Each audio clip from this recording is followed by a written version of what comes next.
Hi everyone. Let's do a very quick recap what we have done so far. In the last four lectures, we have discussed the four major themes of CAPF Assistant Commandant exam that basically asked in paper 2. The first theme we discussed about the internal security. Second theme we did discuss about the Indian society. Third we discussed about the environment.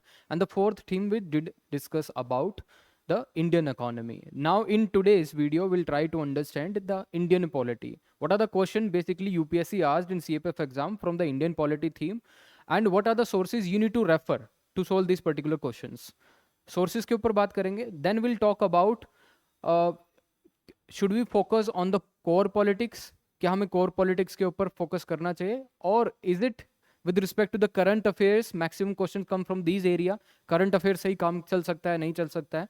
So I will discuss I will discuss, or I will divide this video in two parts. In the first part, I will discuss what are the resources you can follow to prepare the Indian polity theme, and in the second part of the video, I will discuss all the previous questions, what you can write in these questions, how you can approach these questions, किस तरह से approach कर सकते हो, and also I will tell you कि क्या changes आए हैं from 2013 to 2024, the type of questions UPSC अगर पूछ रहा है तो किस टाइप से पूछ रहा है. तो I will tell you about the changes, current trend of the CAPF paper 2. इससे भी आपको पता लगेगा. ये सारी चीज़ें जानने के बाद आपको ये पता चल जाएगा एट लीस्ट आप कहाँ पे स्टैंड करते हो. अगर आपको सीएपीएफ पेपर 2 की प्रिपरेशन करनी है तो what resources you need to opt, और उसके साथ रिसोर्सेज के साथ what are the methods to prepare, और what is the strategy to prepare CAPF paper 2. तो ये बेसिक चीज़ें आपके दिमाग में पहले से ही होनी चाहिए अगर आप पेपर 2 की प्रिपरेशन करना चाहते हो, क्योंकि in the end you will not get much of the time. Last में आपको इतना टाइम नहीं मिलेगा. अगर आप शुरू से ही इन मेंटल मॉडल्स के ऊपर आप काम कर लेते हो तो मुझे लगता है कि आपको बहुत ज़्यादा रिलीफ मिलेगा इन द एंड. बहुत ज़्यादा आपके पास मेंटल क्लैरिटी होगी कि कैसे इन चीज़ों को अप्रोच करना है. This is very important thing. Clarity is very important thing in any preparation. आप कोई भी एग्जाम की प्रिपरेशन कर रहे हो, if you have the clarity with respect to the resources, if you have a clarity with respect to the mentorship, if you have clarity with respect to the need of the exam, if you have clarity with respect to the content you would be writing, if you have clarity with respect to the demand of the exam, then मुझे लगता है कि you would be on a right track and you would be very close to your selection. At least you would be close to the selection. I cannot assure you the selection only, but you would be close. Probability of getting selected in the final merit list would be high if you follow these certain mental models. Okay, now we'll begin with the 2024 paper itself. We'll try to find out कि यहाँ से कौन से question आए हैं that basically comes from a Indian polity theme. हालांकि ऐसे question ऐसे के अंदर कोई भी इंडियन पॉलिटी का this year no questions we could find there, but there was a question in report writing. Question was voter turnout in an election in 2024 general election. हुआ क्या था जनरल इलेक्शन के अंदर इन 2024? There was a report by election commission. Election commission says that there was around 64.5 crore polling हुई थी उसमें. There was a voter turnout, and in 64.5 something crore women's participated in 31 point something 5 crore. इसमें से women voters कितनी थी? 31.5 crore. And this election commission has also projected that कि जो voter turnout जो हुआ है वो स्लाइटली डिक्रीज हुआ है. So voter turnout is slightly decreased from, अगर 2019 का जनरल इलेक्शन देखें तो वोटर टर्नआउट अगर वहाँ पे हम देखें तो generally it is saying that कि वहाँ पे पहले 67% था voter turnout, but in 2024 it has turn to slightly to 66%. तो 1% की गिरावट है वोटर टर्नआउट की बात करें तो you can write various thing is voter turnout in an election के वीमेंस का participation to some extent all time high रहा है. Womens are participating more, women's का पार्टिसिपेशन बढ़ गया है in participation of the political process, and that is a positive science. ये बहुत पॉजिटिव साइन है. तो ये क्वेश्चन आपका रिपोर्ट राइटिंग में आया था. आपके पास इसमें कुछ डेटा फैक्ट एंड फिगर होनी चाहिए, तभी आप इसको लिख सकते हो. Although I have given the data fact and figure in our paper 2 newspaper reading program, और वहीं से डायरेक्ट ये क्वेश्चन आया था. I will not show you the screenshot, maybe मैं दिखा सकता हूँ आपको वीडियो एडिटिंग में. I will put that particular image where you will see कि on the 2nd June itself I have given this news and that was replicated in your paper. आपके paper में ही replicate हुआ था and I have posted this on 2nd of June. Now this is the one part. 2024 के अंदर Indian polity से question आया. Now we'll be moving to the main thing. From 2023 onwards you will see 2023 में अगर आप paper देखोगे ध्यान से, इन CAPF and in CSF LDC, CSF LDC के भी मैं कुछ क्वेश्चन आपके साथ शेयर करूंगा, but starting from the CAPF itself. CAPF में फर्स्ट क्वेश्चन 2023 के अंदर जो पूछा था, that comes from the Indian polity theme, that is education and awareness are the critical pillar for the success of a democracy. देखिए दो factor इसके अंदर लिखे हैं. First factor is education, second factor is awareness. How education and awareness are the critical pillars for the success of a democracy. किसी भी democracy के success के लिए एजुकेशन एंड अवेयरनेस कैसे क्रिटिकल पिलर है. अब डेमोक्रेसी के क्रिटिकल पिलर की सबसे पहले बात करें, if you are aware about the four pillar of a democracy, that is, first of all it is judiciary, second is executive, third is legislative, fourth is media. Okay, these are considered as the four pillar of a democracy. Democracy के चार pillar ये माने जाते हैं, लेकिन it is saying that education and awareness are the critical pillars for the success of any democracy. Education and awareness क्यों है critical pillar किसी भी डेमोक्रेसी को सक्सेसफुल बनाने के लिए? What we will do is we'll try to understand what kind of education the examiner want us from to know, what kind of awareness examiner जो चाहता है कि awareness generation program किस तरह का हो, that will basically culminate in the success of a democracy. अगर मैं awareness की बात करूं, suppose if the citizenry is informed, अगर informed citizenry है, suppose take an example, of European example, कोई भी यूरोपियन एग्जाम्पल्स आप ले सकते हो जहाँ पे there was a education and awareness indicators are high comparatively to other parts of the country or other part of the world, just because of a high awareness and high I would say public participation and strong public opinion that led to certain features of the freedom such as liberty, equality, fraternity, that all comes from the which revolution? French revolution. All this could have been possible because of the awareness among the masses. अगर masses के अंदर strong public opinion नहीं होता, you would not have witnessed these kind of features of democracy such as fraternity, equality, liberty, freedom of expression. ये सारी चीजें कहाँ से आई? French revolution से आई. So whenever there would be a revolution, Russian revolution से क्या क्या है आपको पता होगा, ठीक है? You will mention in the comment box what are the things we get from the Russian revolution. तो Russian revolution के अंदर भी हुआ था. revolution तभी हो पाया when maximum number of people move in one particular direction because they were aware of their subjective reality. Okay, ये होता है ना कि if you want to basically mobilize any particular community, किसी भी कम्युनिटी को मोबिलाइज करना, जैसे इंडियन फ्रीडम स्ट्रगल के अंदर what Indian national Congress was doing, what this revolutionaries were doing, what these moderates were doing in the political process. They were making aware the masses about the condition they are living in. अगर जब तक किसी को reality दिखाओगे नहीं तो वो कैसे पॉलिटिकल प्रोसेस में पार्टिसिपेट करेगा? So it is really important for someone to make that person aware about the objective reality. Sorry, I would say there is a one particular saying in this. Saying is objective reality of the subjective perception. मतलब you need to be aware about your objective reality. आप अमीर हो या गरीब हो या poor class से belong करते हो, what is your per capita income, which section of the society you belongs to, that is the objective reality. But if you are living in some sort of subjective perception, such as you are not even aware about or you are not even bothered about what is happening in other parts of the country. Suppose you are living in a very remote areas में you are not connected with the external world. When you visited or when you come across with some sort of a news and you get to know that in mainstream India, in the mainstream development process, there are a lot of things are happening. Education is better, health facilities are better, law enforcement is good there, development is very good there. So then you will only be aware about your objective reality. And over a period of time, आप क्या हाँ किस चीज़ में जी रहे थे? सिर्फ subjective perceptions के अंदर. So it is really important. अगर आपको कोई भी रेवोल्यूशन करना है तो you need to make aware the masses about their objective reality. Now, I was telling about how awareness and education are the critical pillar for the success of a education, success of a democracy. If you talk about education level of any country, agar if the gentry is or is the citizenry is educated, so they can demand for their rights. बहुत सारे rights के बारे में वो demand कर सकते हैं. They can also seek good governance from the government. अगर कहीं पे पोर्टहोल्स हैं, कहीं पे कुछ है, कहीं पे करप्शन है, what they can do is they can make the country, they can make the government accountable through certain means, tools and instrument such as right to information act.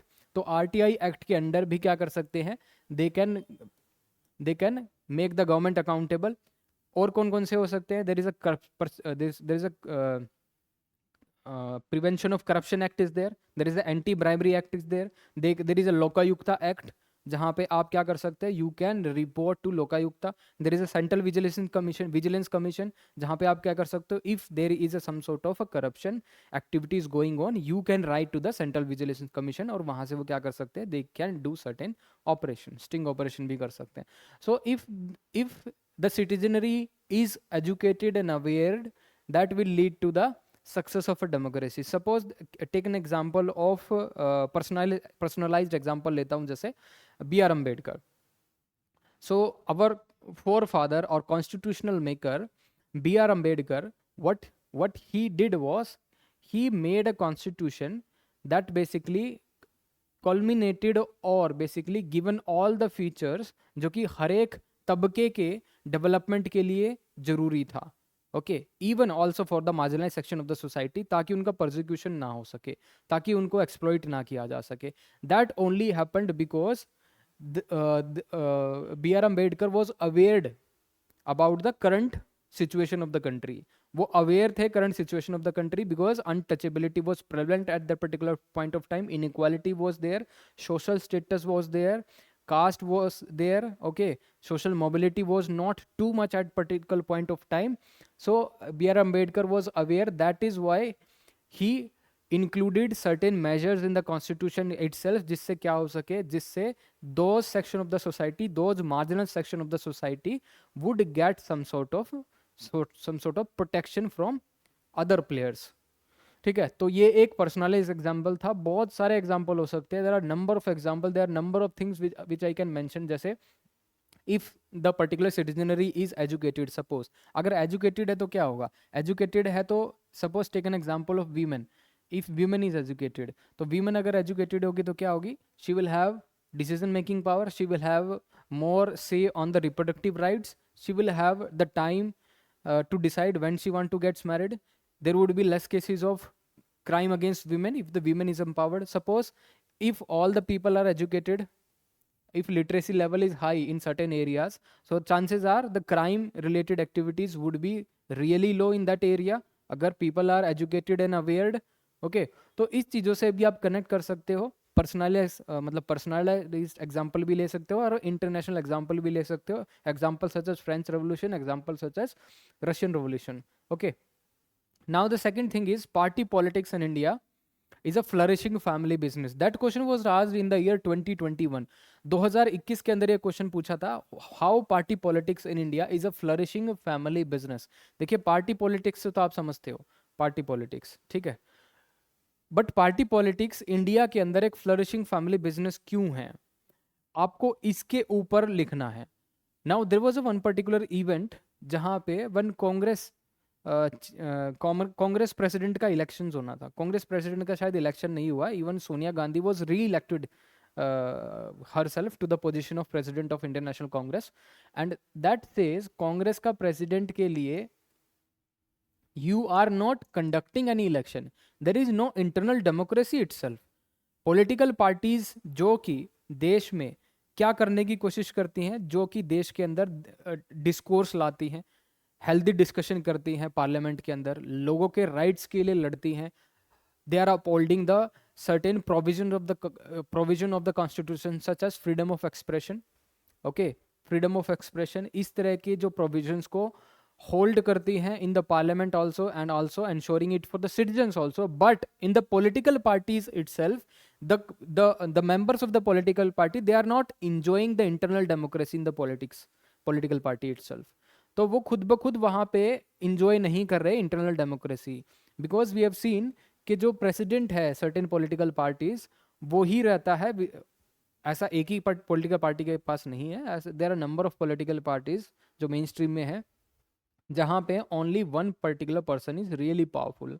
Okay, so political parties के अंदर भी internal democracy नहीं है, selection process नहीं है, elections नहीं है, and the moral and ethical value of one particular individual is compromised at the sake of leadership, top leadership of any political party. Suppose the party is taking a wrong stand, party wrong stand ले रही है, but you as an individual think that you belong to one particular party, you think that that stand is wrong, that law is wrong, but your moral conscience is saying that I should go against the party decision. But there are things in political party called as whip. If you go against the party rules, if you go against the party's consensus, you would be thrown out of the party.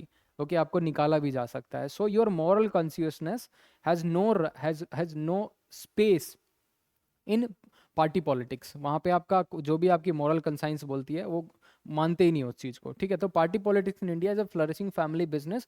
Only certain section political elites, they have a much higher say of getting very important position in political parties comparatively to people who comes from a very grassroots level and they do not enjoy any political background.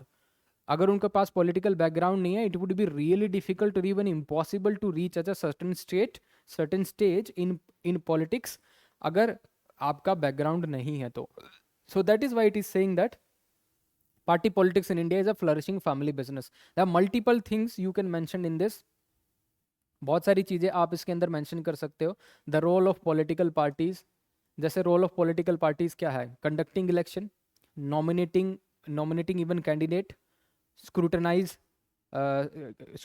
The bill in the parliament, right. ये सारी चीज़ें political parties करती हैं, लेकिन just for the sake of the interest of one political party, even individual members, they cannot go against the wish of a political parties, इसीलिए उसके against भी नहीं जा सकते. तो what you can say is party politics in India is a flourishing family business, right?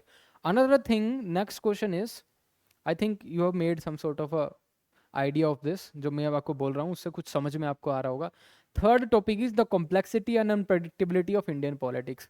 कैसे Indian politics के अंदर कॉम्प्लेक्सिटी है बहुत ज़्यादा और अनप्रडिक्टेबिलिटी है. कॉम्प्लेक्सिटी बोले तो इंडिया के अंदर there are lot of fault lines. बहुत फॉल्ट लाइन बोल सकते हो आप. फॉल्ट लाइन मतलब रिलीजियस डाइवर्सिटीज है. Okay, religious diversity is not a bad thing, but unless and until it is exploited by the political parties for their vote bank politics. So religious identity diversity is not a bad thing, but if it is exploited for vote bank politics, that may create some sort of complexity and unpredictability of Indian politics. Religion is there, caste is there, okay, regionalism is there, regionalism. और इसके साथ आप बोल सकते हो there are regional parties also, regional parties भी हैं. और कॉम्प्लेक्सिटी क्या बोल सकते हो? There is a federalism. Okay, federalism भी है देश के अंदर. अगर हम फेडरल स्कीम देखें, गवर्नमेंट स्कीम देखें तो फेडरलिज्म है.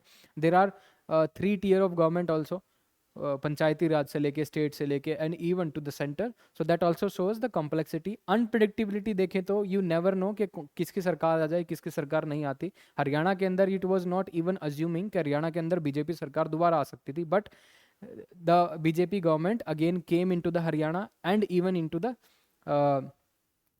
the center also. So center, the BJP party was claiming that they will reach up to 400 seats, but कितनी सीट्स आई उनकी? 240 के आसपास ही उनकी सीट्स आई हैं. ओके, तो कोलिशन गवर्नमेंट बनी एक हिसाब से. The complexity and unpredictability of Indian politics, you can also write that के we have seen a lot of coalition also, कि कोलिशन गवर्नमेंट भी बनती है कभी कभी. अनप्रेडिक्टेबल ऑफ इंडियन पॉलिटिक्स में आप बोल सकते हो कि किसी भी स्टेट के अंदर कभी भी प्रेसिडेंट रूल लग जाता है. You can give an example of Uttarakhand के अंदर 2016 के अंदर प्रेसिडेंट रूल लगा. आंध्र प्रदेश के अंदर 2016 के अंदर प्रेसिडेंट रूल लग गया. ओके, तो that shows the unpredictability of Indian politics. Indian politics की अनप्रेडिक्टेबिलिटी है. और क्या कॉम्प्लेक्सिटी बोलोगे? Of unpredictability to some extent.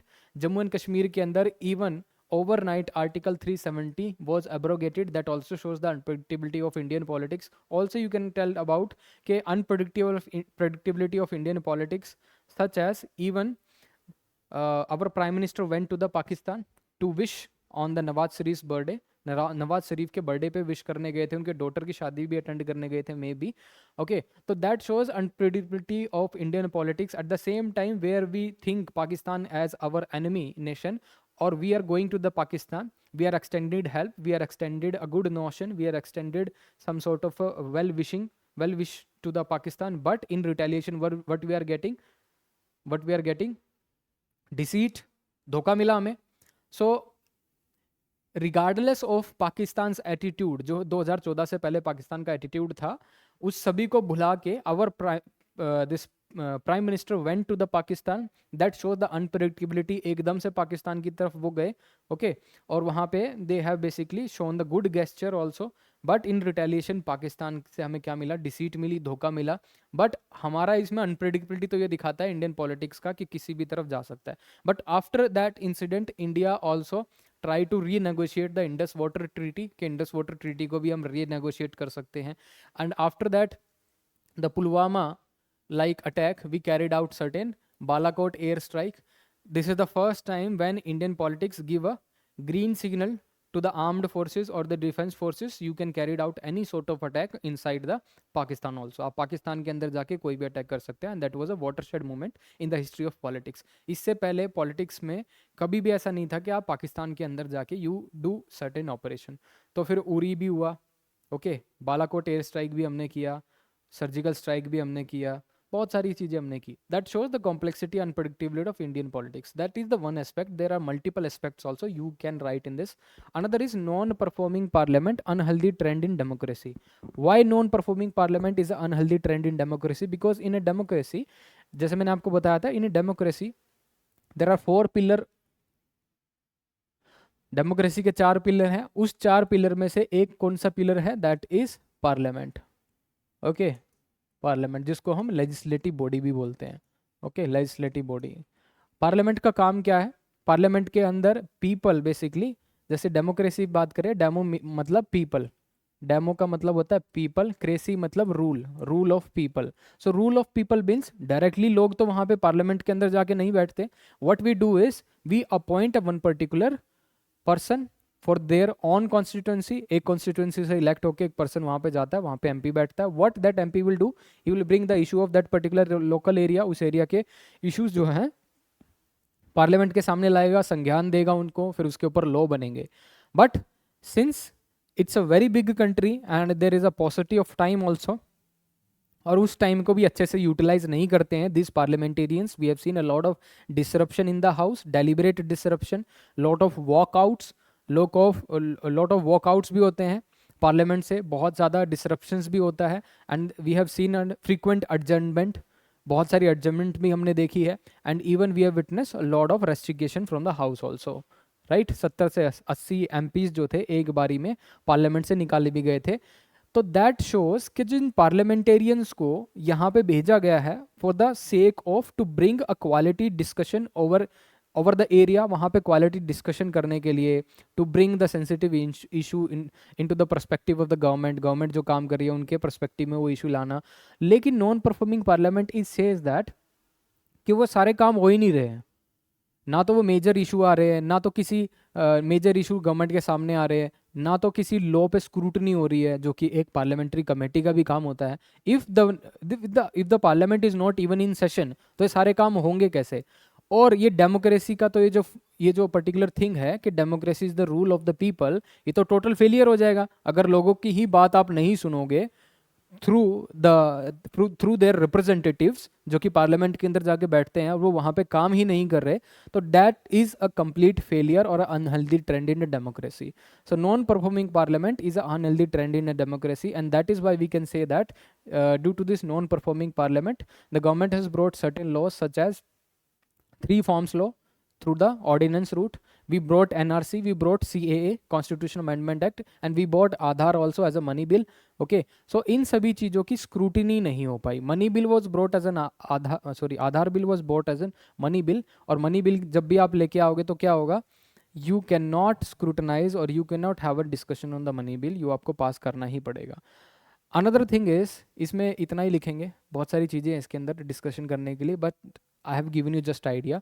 Another thing is topic number 5, India need to redefine the relation between centre and state. ऐसा क्या हो गया centre और स्टेट के बीच में, so that we need to redefine the relation between centre and state. जैसे redefine की बात करें तो in centre and state there are lot of issues such as there is a power asymmetry, power asymmetry है, right. You can invoke certain emergency provisions any time. emergency provisions जो है आप लगा सकते हो, स्टेट emergency लग जाती है, कई बार नेशनल emergency लग जा सकती है, ठीक है. So there is a asymmetry with respect to the powers between center and state. Another thing is with respect to the conflict, such as conflict भी है states के बीच में, such as conflict with respect to the resources, ठीक है. resources को लेके we have seen water sharing issue is in there. Resources को लेके जीएसटी कंपनसेशन को लेके है, जीएसटी से पैदा होने वाला जो जनरेट होने वाली जो मनी है वो कैसे शेयर होगा, how would be the division pool of the resources क्या होगा, जैसे जीएसटी के अंदर क्या क्या सोर्सेज सेंट्रल स्टेट के बीच में बटेंगे. And there was also recommendation by 15th finance commission where they have recommended up to 41% of the divisible pool of taxes goes to the state. State के पास 41% आएंगे. सपोज सेंटर के पास अगर 100 रुपये आते हैं तो 41% would be goes to the states. और स्टेट्स के अंदर भी ये 41 रुपीज़ जो है कैसे डिवाइड होंगे, it would be divide upon the terms of reference given by the 15th finance commission. 15th finance commission ने जो भी टर्म्स ऑफ रेफरेंस दी थी that would be according to the कितनी पॉपुलेशन है, उसकी इनकम डिस्टेंस कितना है, एरिया कितना है, कितना एरिया फॉरेस्टेड है, ओके. ये सारी चीज़ें टर्म्स ऑफ रेफरेंस के अंदर मैंशनड है, राइट. और 41 plus 1% will go to the J&K, okay. So that is the division pool of taxes between center and state, but states are demanding more कि इसमें से 100 में से 41% से भी ज़्यादा हमें दिया जाए. और among states also, this Himalayan states or the remote states or the border states, they are asking also more, वो और भी ज़्यादा डिमांड कर रही हैं. And among states there is also some sort of a competition with respect to the population.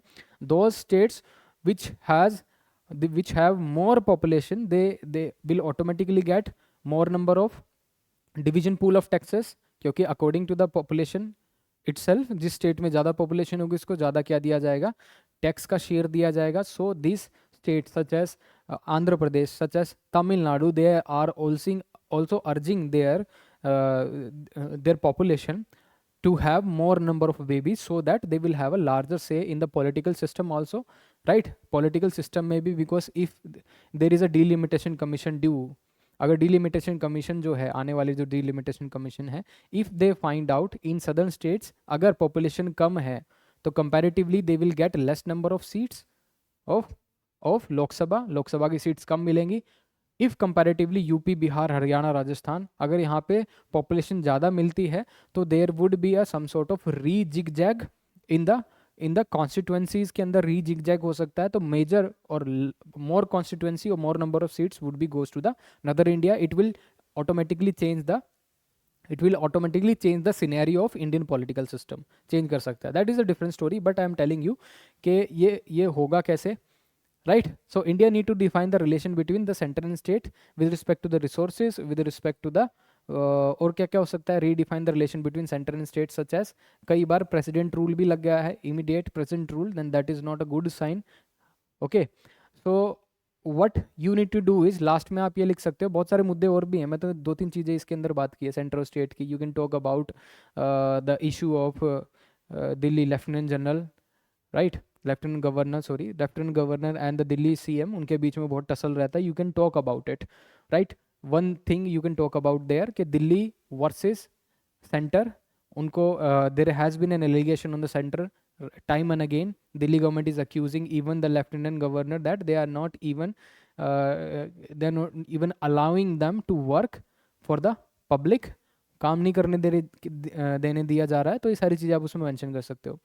So these are, India need to redefine the relation between center and state. Another topic that was asked in CAPF exam, that is role of governor in Indian polity. हालांकि role of governor was disputed in 2015, but now it is okay to some extent. अब role of governor in Indian polity, mainly क्या आपसे examiner चाहता है कि आप इसके सिर्फ पॉजिटिव रोल लिखो कि गवर्नर के पॉजिटिव रोल क्या है. यू विल राइट के कॉन्स्टिट्यूशनल हेड है, यू विल राइट के गवर्नर जो है it's an agent of the government, governor जो है बहुत अच्छा काम करता है, it is act like a bridge between centre and state. Does the particular examiner want you to write the only the positive aspect of the Indian polity, positive aspect of governor in the Indian polity?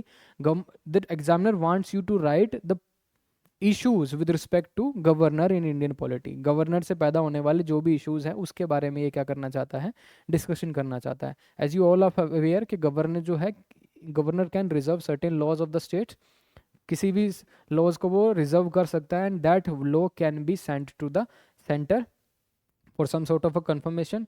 और जब तक वो centre के पास जाता है वो लंबे time तक जो लॉ है वो ड्यू हो जाता है. Okay, so that is there. इसके बाद गवर्नर जो है any time on the whims and fancies of the center can invoke the state emergency into any state, ये भी कर सकता है. We have seen a certain cases of skirmishes between the governor of Tamil Nadu and the CM of Tamil Nadu. उनके बीच में भी differences we have seen. We have also seen the skirmishes between the governor of Karnataka and the CM of Karnataka also. That was there. We have also seen the issue between Lieutenant Governor of Delhi, okay, and even governor of Jammu and Kashmir. इनके बीच में भी अभी तो उमर अब्दुल्ला साहब हैं, तो उमर अब्दुल्ला साहब and the governor of Jammu and Kashmir. What is the name of the governor of Jammu and Kashmir, उनका नाम बताइए. There was a one particular tweet on the X, okay, Twitter पे एक बहुत ज़बरदस्त कमेंट था, किसी ने लिखा था that Omar Abdullah is welcome in the Jammu and Kashmir because he is elected as a governor, right? Because the real CM is whom? The real CM is the lieutenant governor, जो वहाँ पे लेफ्टिनेंट गवर्नर थे, who enjoys more number of power comparatively the CM of Jammu and Kashmir. तो उन्होंने बोला कि ये जो अभी इलेक्शन हुआ है तो लेफ्टिनेंट गवर्नर का इलेक्शन हुआ है, मेन तो CM साहब पहले ही बैठे हैं. ठीक है, that is an some sort of irony. तो ये आयरनिकल स्टेटमेंट थी. Another is 7th is emergence of regional parties and its effect on federal structure of India. अब emergence जो है रीजनल पार्टीज का और उसका इफेक्ट जो है फेडरल स्ट्रक्चर ऑफ इंडिया पे क्यों है. सबसे पहले रीजनल पार्टीज कौन सी थीम्स पे बनती है, थीम्स आपको याद रहनी चाहिए कि रीजनल पार्टीज एग्जिस्टेंस में आती क्यों है. यू कैन टॉक अबाउट के लैंग्वेज के बेसिस पे आ सकती हैं, you can talk about development के बेसिस पे आ सकती हैं, लोकल एरिया में डेवलपमेंट होगी, you can talk about religion के बेसिस पे आ सकती हैं this regional parties.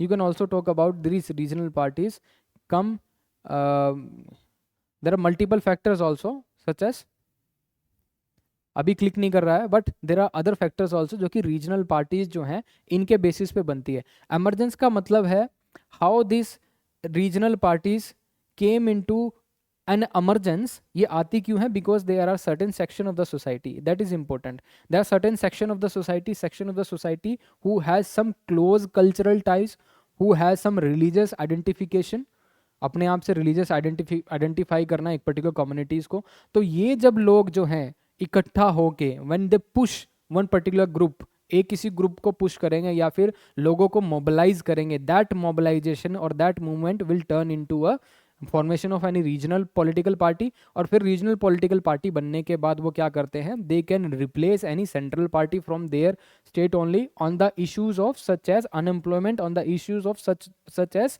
Development, on the issues of such that religious, right, religious topics. इन सभी चीज़ों पे क्या कर सकते हैं, वो मुद्दे बना के उसमें फाइट कर सकते हैं. So these things are emergence of regional parties and its effect on the federal structure of the country. तो federal structure of the country के अंदर क्या लिख सकते हो, बहुत सारी चीज़ें और भी मेंशन की जा सकती है, but here it is really difficult to tell you, there are lot of things. Next is can laws alone fight corruption. क्या सिर्फ कानून ही काफ़ी हैं करप्शन से लड़ने के लिए? Many of you can say that yes, law can act as a effective tool to fight the issue of corruption, but law is not only required, it is the moral crisis itself. Okay, first of all, moral crisis. That is why the UPSC has brought a GS paper 4 जो ethics का आपके exam में लेके आई है 2013 के अंदर. ये लाने के पीछे रीज़न यही था कि थोड़ी बहुत एथिक्स तो आप एटलीस्ट सीख के आओ. तो can laws alone fight corruption?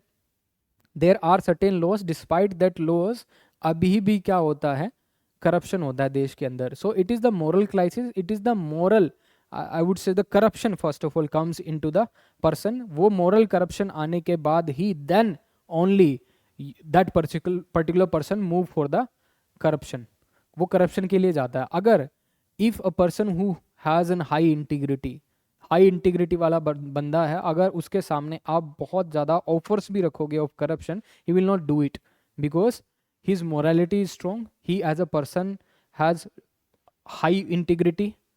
तो क्या है, मेन चीज़ें जो शुरुआत हो रही है देश के अंदर, सच एज स्कैम्स अगर हम बात करेंगे तो स्कैम्स बहुत सारे हैं, मतलब मैं बोलते बोलते थक जाऊंगा. 2G स्कैम, आदर्श सोसाइटी स्कैम, व्यापम व्यापम कोल स्कैम, ओके 2G हो गया और कोल स्कैम हो गया, ठीक है.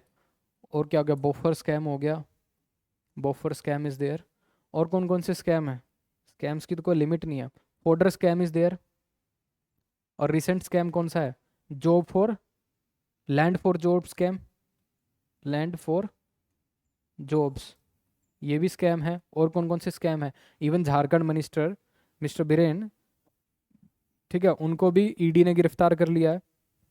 Even you can see the example of Delhi liquor case, ये भी स्कैम है.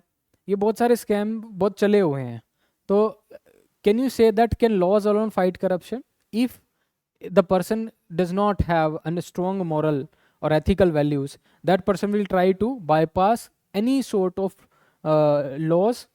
He will try to exploit the loopholes in the given existing laws, उसमें से loopholes निकालने की कोशिश करेगा अगर वो moral crisis फेस कर रहा है. तो एक और क्वेश्चन पूछा था सिविल सर्विस के अंदर, India is facing the issue of moral crisis not economic crisis. India जो है वो मोरल क्राइसिस का इशू ज़्यादा फेस कर रहा है comparatively to economic crisis. So every problem has genesis of moral crisis. Mainly जो मेन करप्शंस होते हैं वो मोरल क्राइसिस से होते हैं, right. So that is there. तो आप इसमें ये बहुत सारी चीज़ें लिखोगे. उसके बाद you will talk about certain legislative framework. तो लीगल फ्रेमवर्क कौन कौन से हैं to fight the issue of corruption, such as you can talk about there is a one particular law call as Prevention of Corruption Act. You'll also talk about Lokayukta. Okay, Lokayukta Act is there. और क्या क्या है corruption को बंद करने के लिए? There are multiple legal frameworks, that is Prevention of Money Laundering Act is there. और क्या क्या है? अभी देखो इसमें से ही आप क्या करो थोड़ा सा, अब लीगल फ्रेमवर्क तो मैंने बता दिया है. Now what you will write is institutional framework. Institution, कौन कौन से इंस्टीट्यूशंस हैं to deal with the issue of corruption? जैसे प्रिवेंशन ऑफ करप्शन एक्ट के अंदर there was a formation of CVC, central vigilance commission. Lokayukta act से there is an ombudsman and the appointment of Lokayukta itself. Prevention of money laundering act में there is an ED, और there is another institution that is CBI which comes from Delhi police special establishment act, DPSC के under से आता है. So you can right a various legal structures and also the institutional structures which are very efficient to deal with the issue of corruption. Other thing you can also write, that is Financial Intelligence Unit of India, which will try to find out any suspicious activity in a banking के अंदर कोई भी financial और suspicious activity हो रही है तो that would be raised. उसके बाद CBI is also there as an institution which will deal the issue of corruption. Okay, so these things you can mention. Can laws alone fight corruption? अगर आपको justify करना है, yes, laws can fight corruption, you mention certain laws. उसके बाद आते हैं, these are the argument writing topic. I will not discuss it here because there are too much, और depth में नहीं जा पाओगे, सिर्फ सुपरफ्लुअस नॉलेज जो है आप इसकी इकट्ठा करके जाओगे. So immediately what I will do is I will try to read it, और मैं आपको सिर्फ ट्रेंड बता देता हूँ किस तरह के क्वेश्चन आ रहे हैं. First is elections in state should be held simultaneously. तो साइमल्टेनियस इलेक्शन के ऊपर क्वेश्चन आया 2021 के अंदर. Chances of again asking this question would be I won't say less, would be high this time. अगर इसके ऊपर क्वेश्चन, अगर साइमल्टेनियस इलेक्शन से रिलेटेड कोई बिल पास होता है अगले 2-3 महीने के अंदर, तो भाई जरूर इसको प्रिपेयर कर लेना. There are high chances of asking this particular question with a different statement all together, rephrase करके पूछ लेंगे, सेम टॉपिक पूछ लेंगे, तो it is really important. Farmer protest are politically motivated, it is a political मुद्दा and it is coming from a core politics. तो farmer protest politically motivated है या नहीं आपको लिखना. अगर है तो यू विल राइट डाउन कि how it was politically motivated, because certain regional and political parties were also participating in this farmer protest. That is why we can call it as a politically motivated. But when you go against of this political is this particular statement, you will write that it is the constitutional right of the citizenry to protest against the government and to protest any law in a peaceful way. तो ये constitutional provision भी है, constitutional right भी हमारा protest करने का, free मतलब without having any violence, इस तरह का हमें प्रोटेस्ट करने का हमारे पास राइट है. तो farmer protest are politically motivated, you can neglect this statement by writing certain things. उसके बाद political awareness among social elite is inconsequential. Political awareness क्या होती है? Awareness about the current situation in the country with respect to the poverty, with respect to the unemployment, with respect to the, I would say, inflation, with respect to condition of women, condition of child, condition of marginal section of the society. That is called a political awareness.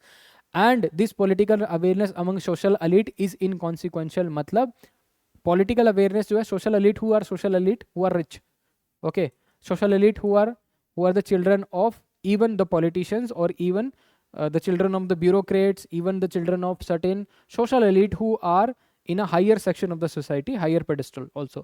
So these social elites, इनके अंदर जो political awareness है, that is inconsequential. मतलब इनको वो चीज़ें उनके दिमाग में होती है. Okay, understand this. There is a word called as inconsequential and consequential.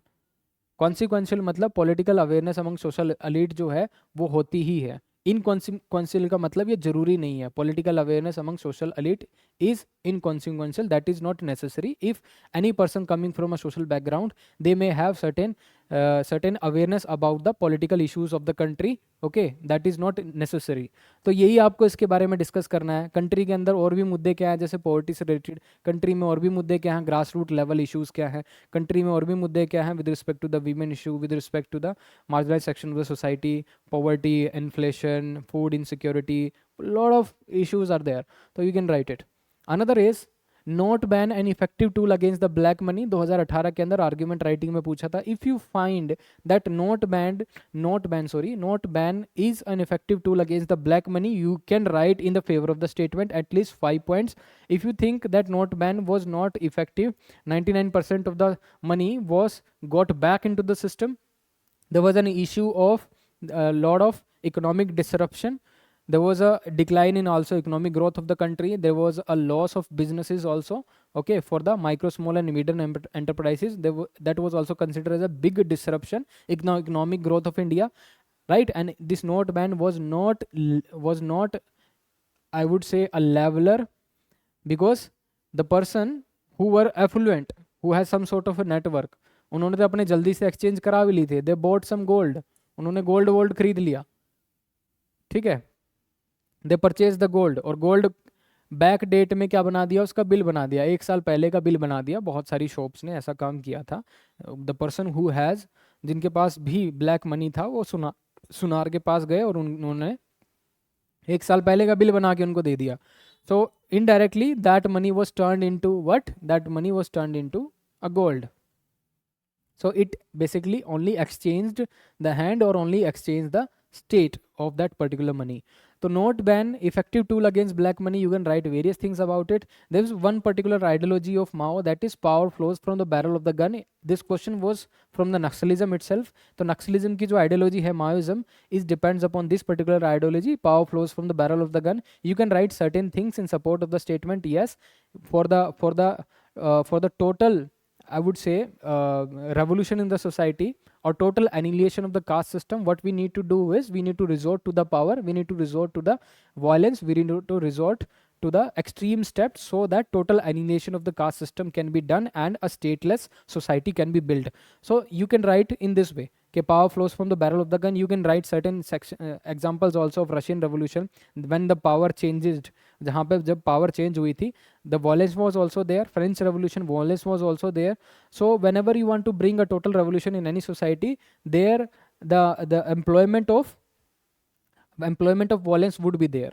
But at the same time you can write that, अगर इसके अगेंस्ट में आपको लिखना है, you can give an example of Mahatma Gandhi, you can give an example of poetry, you can give an example of literature, literacy sorry, you literature, good literature, good books, you can give an example of even certain charismatic personalities such as Nelson Mandela, even Mahatma Gandhi ji. Mahatma Gandhi का आप इसमें लिख सकते हो non violence वाला, सत्याग्रह वाला लिख सकते हो कि not only the power flows from the barrel of the gun, the power can also flows from the morality, the charisma of any particular person or the truth। Okay, satyagraha, ये आप चीज़ें लिख सकते हो। ओके, बहुत सारी चीज़ें आप लिख सकते हो इसके अंदर, there is no particular limit to it when you go in against of the statement that power not only flows from the barrel of the gun. There are multiple examples which states that power is not necessary, to do what? Power is not necessary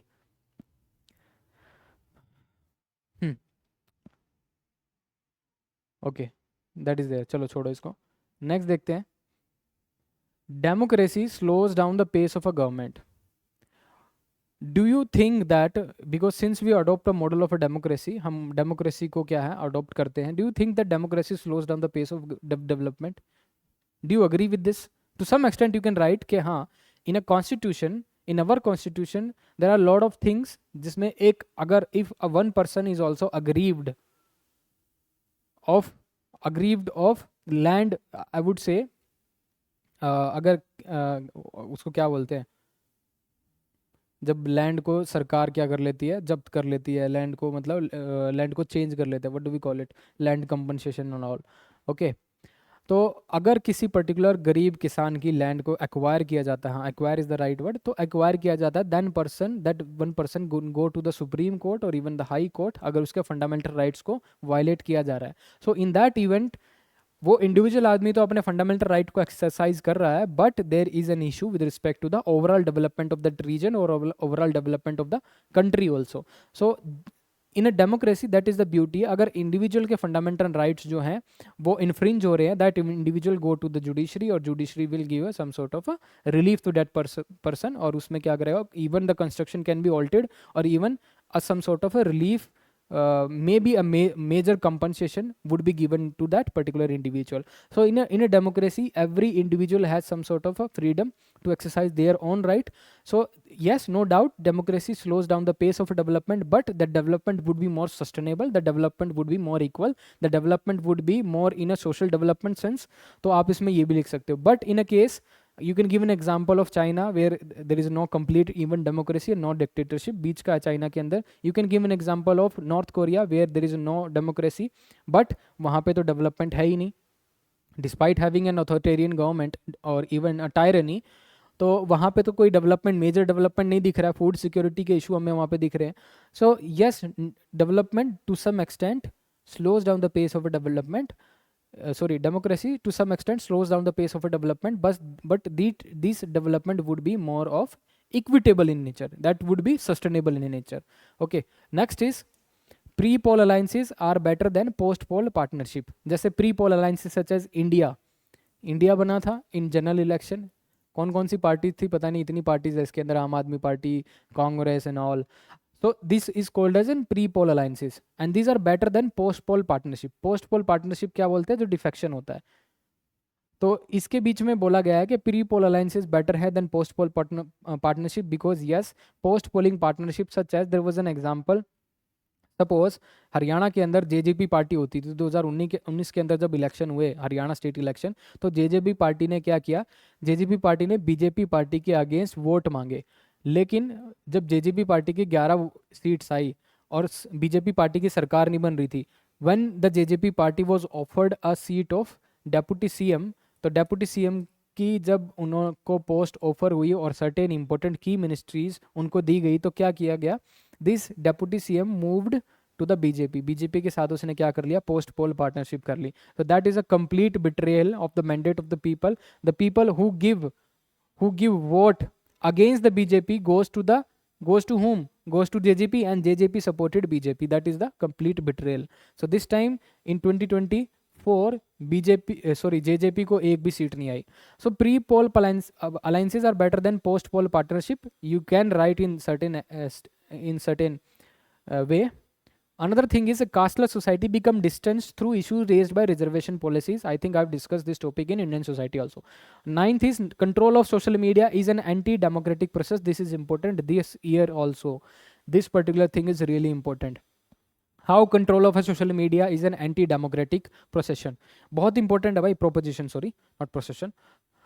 So किसी भी social media को control अगर करेंगे तो how it's anti democratic this proposition. First of all, जैसे मैंने आपको बताया था, for any democracy to sustain there are 4 pillar. First is legislative, second is executive, third is judiciary, fourth is media. Media को fourth pillar क्यों बोला जाता है डेमोक्रेसी का? उसके पीछे रीजन है. जैसे मैंने आपको वो वाला एग्जांपल बताया था, non performing parliament unhealthy trend in democracy. तो पार्लियामेंटेरियंस जो हैं आम लोगों के मुद्दे कहाँ पे उठाते हैं? In parliament. बट कितने मुद्दे उठाएंगे? There is a limit to that. साल में कितनी बार ही पार्लियामेंट मिलती है? उससे सबसे ज़्यादा तो वहाँ पे डिसरप्शन ही रहता है, अडजर्नमेंट ही रहती है, बहुत सारी चीज़ें रहती है. तो जो मुद्दे, those issues which goes unheard, जिस पे जो लाइमलाइट में आते ही नहीं है, तो उनको लाइमलाइट में लाने का काम कौन करता है? Media. That is why media is consider as a fourth pillar of democracy. Media इसीलिए बहुत इंपॉर्टेंट है, इसीलिए इसको फोर्थ पिलर बोला जाता है ऑफ अ डेमोक्रेसी. जिसपे अगर मेन स्ट्रीम, अगर आप देखोगे पॉलिटिक्स का ध्यान नहीं जा रहा है, ऐसा रिमोट एरिया जहाँ पे मतलब डिलीवरी के लिए भी वीमेंस को कैसे जाना पड़ता है, even in a certain situation, अगर हम मोटरसाइकिल एम्बुलेंस में उनको जाना पड़ता है, रोड्स बहुत अच्छे नहीं है, डेड बॉडी को डिलीवर करने के भी लिए लोग कंधे पे जा रहे हैं. This kind of a sensitive imaginary और इवन वीडियोस जो है वायरल होती हैं, देन गवर्नमेंट जो है take cognizance of that particular situation and then they will do the development work in that area. So the control of social media is anti democratic proposition. इसको अगर हम लिखें इसके सपोर्ट में कि control of social media, now days we have seen a Godi media. Now नहीं, बहुत पहले से हो रहा है. जो मीडिया सो था, बाइज मीडिया हमेशा से रहा है. बट इस बार क्योंकि ये आपके सामने हो रहा है तो आपको लग रहा है कि ये इशू आज से ही है. ये इशू आज से नहीं है, ये इशू आज़ादी के बाद से ही है. Control of social media is an anti democratic preposition. ये आज से नहीं है, पहले से. तो गोदी मीडिया आपने सुना होगा. गोदी मीडिया होता है कुछ, ओके. गोदी का मतलब है you go in to the गोद of that particular political parties. Okay, तो वहाँ से पॉलिटिकल पार्टीज आपको क्या देती है? फंडिंग देती है. And you will try to basically push the narratives of that particular political party. अगर पॉलिटिकल पार्टीज का आपने सही से नैरेटिव पुश कर दिया, ठीक है, राइट नैरेटिव पुश कर दिया जो कि वो चाहती हैं, तो their perception would be good among the society. Society के अंदर उनकी परसेप्शंस क्या होंगी? बेटर होंगी. और क्या होंगी? दे विल इन रिस्पेक्ट, वो क्या होंगे? उनको क्या मिलेगी? Number of votes would be more to that particular political parties. Okay, so voter turnout would be more number of votes they will get just because of the perception made by this Godi media. Okay, another is control of social media. ये तो हो गया. So there was also some report writing topics. कुछ report writing topics भी हम देख लेते हैं, such as corruption in politics. report writing आया था भाई. Another is write a report in a national newspaper on about the impasse in the 2012 monsoon session of the Indian Parliament. तो ये 2012 के अंदर ये रिपोर्ट राइटिंग पूछी थी. अब थोड़े से क्वेश्चन हम पूछ लेते हैं with respect to the CISF ACLTC. 2018 के अंदर जब लाल बत्ती हट गई, VIP culture in India and the problem faced by the common man. I think लाल बत्ती तो पहले ही हट गई थी, बट फिर भी VIP culture in India and the problem faced by the common man, that was a question asked in CISF ACLDC. Another is this year, this question is really important. Religion caste based politics in India in elections. That is really important. अभी तक 3 चीज़ें मैंने बताई. First is simultaneous election. Second is control of social media is an anti-democratic proposition. Third thing is elections, religion and caste based politics in elections in India. This is really important guys if you are preparing for 2025. 3 topic तो आप अभी से कर ही लो. Another is politics without ethics. That is also important because lot of politicians have been booked under PMLA Act, Prevention of Money Laundering Act, that shows the unethical values of those politicians. Even आप example दे सकते हो, दिल्ली वाला example दे सकते हो, liquor scam वाला. You can give an example of Jharkhand वाला. You can give an example of JNK वाला. You can give an example of even I think Chhattisgarh था क्या था, तो वहाँ का भी एग्जांपल आप दे सकते हो, तो बिहार का भी एग्जांपल दे सकते हो, फॉर्डर स्कैम और land for jobs. Okay, so politics without ethics, अगर एथिक्स नहीं है तो पॉलिटिक्स क्या होगी, गलत ही होगी। क्रिमिनलाइजेशन ऑफ पॉलिटिक्स के ऊपर बात कर सकते हो, मसल पावर इन पॉलिटिक्स के अंदर बात कर सकते हो, पॉलिटिकल डायनेसिटीज़ के ऊपर बात कर सकते हो, पार्टी पॉलिटिक्स के ऊपर बात कर सकते हो, और ये सारी चीज़ इसके अंदर बात कर सकते हो, right. So this is all. There is a one quick announcement with respect to the Samadhan 4.0। तो समाधान 4.0 पे हम थोड़ा सा आपको बताते हैं कि what is this program. So this is Samadhan 4.0. In Samadhan 4.0, what we do is we basically try to prepare theme wise. हर एक थीम को, पेपर 2 को हमने थीम वाइज डिवाइड किया और हर एक थीम को हम अलग से एनालाइज करते हैं। जैसे इसके अंदर आप देखोगे there are around 7 to 8 themes which are divided separately. तो 7 से 8 थीम है। अभी करंटली इंटरनल सिक्योरिटी थीम जो है चली हुई है। You can become a part of the existing course, Samadhan 4.0 course का आप पार्ट बन सकते हो। Internal security theme is about to complete in next 1 or 2 days। Then what will happen is Indian society will come. फिर हम Indian society discuss करना शुरू कर देंगे 1 या 2 दिन से। So Indian security theme which is discussed recently, और जो नया बैच शुरू होगा यहाँ पे इंडियन सोसाइटी से शुरुआत होगी। इनकी इंडियन सोसाइटी सिक्योरिटी रह जाएगी, तो हम क्या करेंगे, इंडियन सिक्योरिटी को हम लास्ट में क्या करेंगे, कवर करेंगे। तो इन लोगों के लिए ऐसे वाला प्रोविजन हमने बना रखा है। तो इसमें मैं क्या दिखा दूँ, थोड़ा सा सिलेबस का आई विल टेल यू कि किस हिसाब से सिलेबस है, कैसे हम डिस्कशन कर रहे हैं। And this is really important guys. I think अगर ये भी आपको हेल्प नहीं किया तो पेपर 2 की प्रिपरेशन में आपको कुछ भी हेल्प नहीं करेगा। This is so comprehensive, this is so I would say refined material you will get. इतना refined material you will not get anywhere, जहाँ पे मैंने ऑलरेडी टॉपिक्स के नाम बता रखे हैं, कौन से टॉपिक्स है कौन से नहीं है। Like terrorism, JNK militancy, insurgency, communal violence, naxalism, organise crime, cyber security, security measures and their management, okay, disaster management. फिर आता है Indian society, women issue, child issue, transgender, urbanisation, regionalism, radicalisation, communalism, pluralism, poverty, reservation, social justice and there comes the environment. तो ऐसे ही भाई ये उसके बाद agriculture आता है, उसके बाद फिर इंडियन इकोनॉमी आता है, उसके बाद फिर इंडियन पॉलिटी आता है, उसके बाद फिर abstract topic, report writing module, argument writing module, then comes the precis, then comes the comprehension, then comes the full length test.